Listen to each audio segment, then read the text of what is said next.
Other news tonight, Connecticut's new U.S. Senator says he almost had to pinch himself to make sure he wasn't dreaming. Senator Dick Blumenthal is back in Connecticut for the weekend, and one of the first people he spoke with about his experience so far is our chief political correspondent, Mark Davis.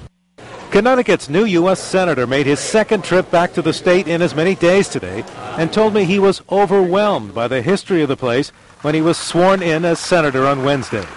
The place itself is so moving and inspiring, and I almost had to pinch myself to make sure I was not dreaming at that moment that I was taking the oath. But you have told me that you don't intend to get caught up in what you call Washington think and Washington speak. Aren't you concerned with all of these historic surroundings that could happen to you?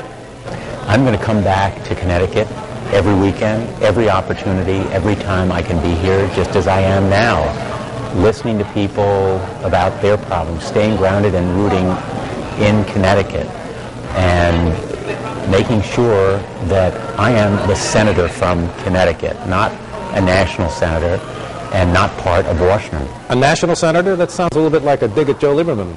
Not a dig at anyone. I am who I am, but it's really about the people of Connecticut, not about me. I know you've told us about areas that you want to be involved with, but you're the lowest of the low. You're the junior senator from Connecticut. Have you had any guarantees that you'll get those positions that you want? I'm the junior guy, no guarantees, but the leadership in the Senate knows that I've been active in fighting for consumers.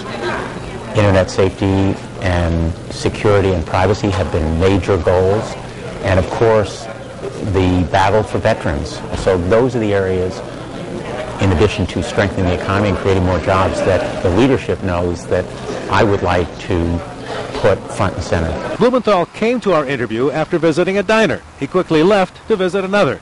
He plans a listening tour of the state next week. In Hartford, Mark Davis, News 8.